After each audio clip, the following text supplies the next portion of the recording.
오늘 주신 말씀은 누가복음 3장 23절로 38절 말씀입니다. 누가복음 3장 23절로 38절 말씀 받들어 읽겠습니다. 예수께서 가르치심을 시작하실 때에 30세쯤 되시니라.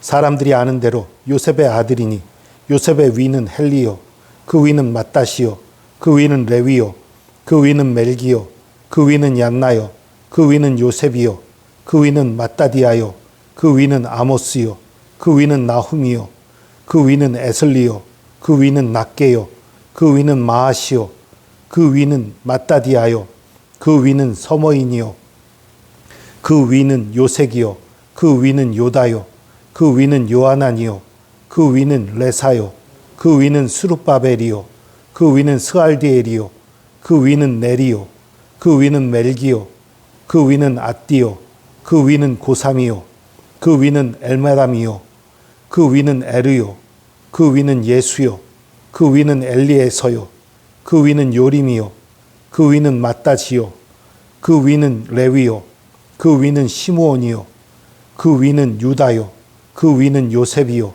그 위는 요남이요, 그 위는 엘리야김이요, 그 위는 멜레아요, 그 위는 맨나요, 그 위는 맏다다요, 그 위는 나단이요, 그 위는 다윗이요, 그 위는 이세요, 그 위는 오벳이요, 그 위는 보아스요, 그 위는 살몬이요, 그 위는 나손이요, 그 위는 아미나답이요, 그 위는 아니요, 그 위는 헤스론이요, 그 위는 베레스요, 그 위는 유다요, 그 위는 야곱이요, 그 위는 이삭이요, 그 위는 아브라함이요, 그 위는 데라요, 그 위는 나홀이요, 그 위는 스룩이요, 그 위는 르우요, 그 위는 벨렉이요, 그 위는 헤버요, 그 위는 살라요, 그 위는 가이난이요, 그 위는 아박사시요, 그 위는 셈이요, 그 위는 노아요, 그 위는 레멕이요, 그 위는 무드셀라요, 그 위는 에녹이요, 그 위는 야렛이요,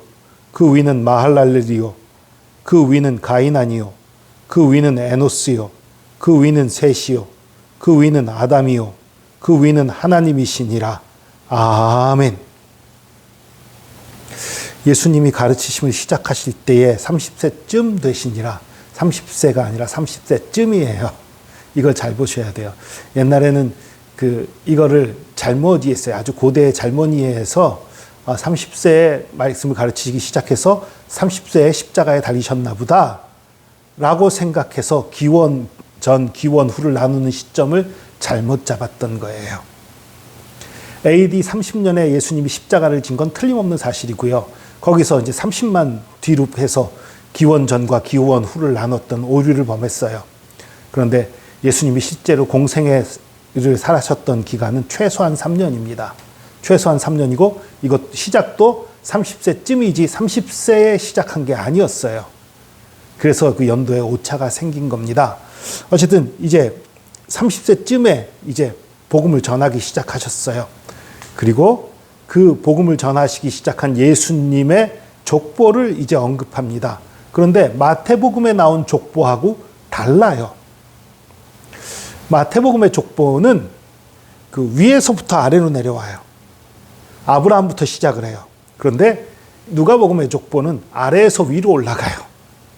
서술 방식이 좀 반대로 돼 있지요. 그리고 또 이 족보를 가만히 살펴보면 이 마태복음의 족보와 누가복음의 족보가 달라요. 왜 다르냐? 한쪽이 틀린 거냐? 아니요. 마태복음은요, 요셉의 족보를 기록했어요. 그러니까 마리아를 통해서 태어났고 요셉과는 핏줄로 전혀 관계가 없을지라도 요셉의 아들로 기록되었기 때문에 그 명분이 더 중요한 거예요, 유대인들에게. 그래서 요셉의 위로 올라가는 그 족보를 기록한 게 마태복음이고요. 누가복음은 이방인들을 위해 썼다 보니까 실질적인 게 중요하지요. 그래서 요셉의 족보가 아닌 마리아의 족보를 기록한 거예요. 마리아부터 위로 올라가는 거예요. 물론 여기 성경에는 요셉의 아들이다 하고 요셉의 위는 헬리오라고 말을 했지만 이거는 그 남자와 여자 사이에서 남자가 대표되는 것 때문에 여기서 요셉이 기록된 거지 실제로는 마리아의 족보를 지금 얘기하고 있는 거예요. 마리아의 족보가 쭉 올라가요. 근데 여러분, 아니 우리 이 사람 이름만 열거된 걸 이걸 성경이라고 우리 읽어야 돼요? 예, 읽으시는 게 좋습니다. 여러분, 우리로서는 잘 이해가 안 가지만요, 성경에 한 글자 한 글자 다 기록한 이유가 있는 거예요. 특별히 우리들은 이 족보에서 은혜 받는 일이 흔치 않아요. 우리는. 그런데요, 이스라엘 사람들, 그 메시아닉 주라고 불러요. 유대인들인데 예수 그리스도를 믿는 유대인들. 대부분의 유대인들은 예수님 믿지 않습니다. 그런데 예수님 믿는 유대인들이 있어요. 그들을 메시아닉 주라고 부르는데, 그 사람들 중에는요, 이 마태복음이나 누가복음에 나온 족보에서 은혜 받았다는 사람이 참 많아요. 우리로서는 잘 이해가 안 가지만 그래요. 어쩌면 우리도 읽다 보면 은혜 받을지도 모르겠어요. 아마 그들은 그들의 족보기 때문에 그렇겠지요. 그런데 그렇다고 해도 우리가 이것을 읽어야 되는 이유는 성경이 역사적 사실이라는 사실입니다. 하나님의 말씀이지만 역사적 사실이라는 것을 곳곳에 드러내고 있는데, 이 족보 또한 역사적 사실이라는 걸 드러내는 거예요.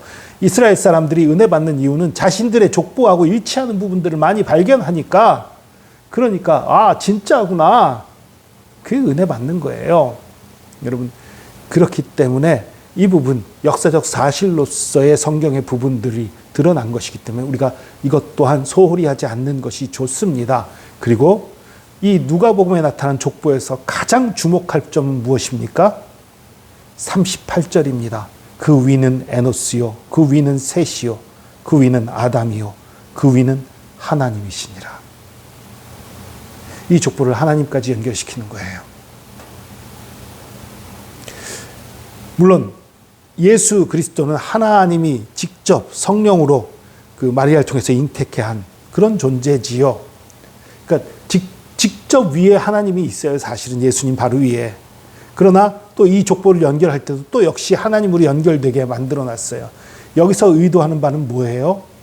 예수님이 하나님의 아들이다라는 것을 언급할 때 굳이 이렇게 할 필요는 없지요. 이거는 온 인류가 하나님의 자녀다라는 걸 강조하고 싶은 거예요. 온 인류가 하나님의 자녀라는 건 온 인류가 하나님의 구원의 대상이라는 걸 말하고 싶은 거예요. 이스라엘 백성뿐만 아니라 세상 모든 사람들이 하나님의 자녀라고, 너희들은 구원의 대상이라고, 하나님이 너희를 사랑한다라고 선포하는 것이 이 족보의 의미에 들어있는 거예요. 마태복음에서는 아브라함부터 족보가 시작이 돼요. 그러니까 이스라엘을 위한 족보를만 기록한 거예요. 그런데 여기서는 지금 그 위에 아담까지, 하나님까지 간 것은 온 인류, 모든 이방인들도 하나님의 자녀다라는 걸 말하고 있는 겁니다. 여러분, 저와 여러분 하나님의 자녀입니다. 우리가 아무리 부족하고 연약해도 하나님의 자녀입니다. 하나님이 우리를 만드셨고, 우리를 태어나게 하셨고, 우리를 자라게 하셨고, 우리를 살아있게 하셨습니다. 그 하나님이 언제나 우리를 돌보고 계시고요, 바른 길로 인도하고 계시고요, 우리에게 복의 복을 쏟아주시는 하나님이십니다. 여러분, 그냥 막연하게 하나님 우리 아버지야가 아니라 진짜 우리 아버지, 진짜 나를 돌보시는 분, 진짜 나를 사랑하시는 분, 그 하나님을 믿으시기 바랍니다. 기도하겠습니다. 주님, 참으로 주님께서 우리를 만드셨고, 우리가 주님의 사랑받는 자녀인 것을 감사하며 영광 돌립니다. 우리가 이것을 잊지 않게 하여 주시옵소서. 때로 우리에게 힘들 일이 생길 때에, 때로 우리가 창피하고 어리석고 미련한 일을 했을 때에 하나님이 우리의 아버지라는 사실을 잊어버리고 또 숨기도 하고 열등감에 휩싸이기도 하는 연약한 존재들인 것을 고백합니다. 그러나 주님께서 우리를 만드셨고 우리를 자녀라 선언하여 주셨으니 우리가 이것을 믿고 이것을 의심치 않고 언제나 어디서든지 항상 주님을 의지하며 주님 안에서 기뻐하며 감사하며 또한 당당한 믿음 생활을 할 수 있도록 인도하여 주시옵소서.